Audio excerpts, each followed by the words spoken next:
Hello, my name is Robert Barnes, and I believe that there is a problem with vaping in high schools currently. Uh, I would like to take a stance on vaping.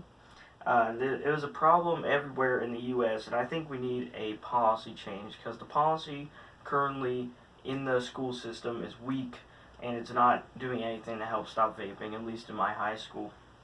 So, in this speech, I have two main parts I'd like to discuss: how vaping negatively affects your health and how schools currently are attempting to stop vaping, and a solution to the problem of vaping and how schools need more enforcement on vaping in the school. So I will now talk about the negative effects of vaping on your health and how schools currently stop vaping. So for my first point, vaping has a lot of negative effects on your health. Vaping uh, holds a lot of nicotine that is very highly addictive to anyone that indulges in the product. It contains nicotine salts, which is stronger than just normal nicotine that's processed into cigarettes. It's more addictive and it goes smoother down your lungs, so it's a lot easier to get addicted to the substance. I got this source from Canadian Medical Association Journal VU. Vaping can cause lung cancer and other medical issues also, which is very important to look at because that just determines our long-term health after vaping for so many years. Um, the chemicals in vapes are very harmful to our lungs, and one such chemical is propylene glycol. And this certain chemical will get absorbed into your lungs. It will cause lung irritation, and after long exposure, it will cause lung cancer. And I got this source from Environmental Health Perspectives, VU Library. Schools do minor action against vaping.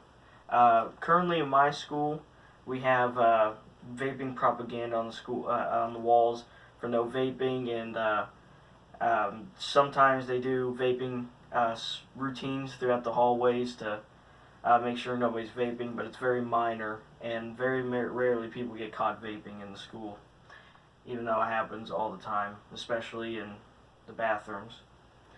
So, what they mainly do is they take away the jewels with little or no action against the holders. Now, this can be said about almost all schools in the U.S. Some have stricter policies, but mainly it's just taking away the jewels, give them either a slap on the wrist, or they might give them a written referral or a detention. But that's mainly the minor action it takes, which I don't think is strong enough against the students, so they learn what to do. And the source I got for that was from Education Find Law. These small disciplinary actions aren't enough to solve the problem. So, for going to my second main point, there's a solution that I'd like to discuss, and that is nicotine detectors. Now, nicotine detectors are special little boxes that go on the wall, and they don't record voices, they don't take pictures, they don't do any of that. All they have are digital sensors on the bottom and sides that pick up nicotine gases in the air, and it'll trace the chemicals that are coming out of it, and it will email the staff of the school that someone is using a vape in the school. And I believe this should be used everywhere in every school because it would minimize how many vapors there will be, and it's very effective in finding the people that are vaping in the school. And I got the information on the nicotine detector on ipvocorp.com. Schools also, alongside the nicotine detectors, need to just have a stronger policy against vaping.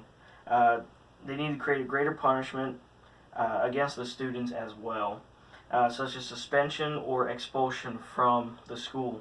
That will give the student that made the mistake to vape in the school a better chance to redeem themselves and really think about what they've done in the school. That would not only affects them, but it affects the others around them from secondhand smoking. So I feel like a greater punishment would stop them from vaping in the school. And I got that information from K12academics.com about suspension and expulsion in the school. In conclusion, I talked about vaping negatively affecting your health, how schools take small action against it, how nicotine detectors can help solve the problem, and how schools need a stronger punishment in order to stop students from vaping. And I hope I was able to persuade you to take a stronger stance against vaping in school.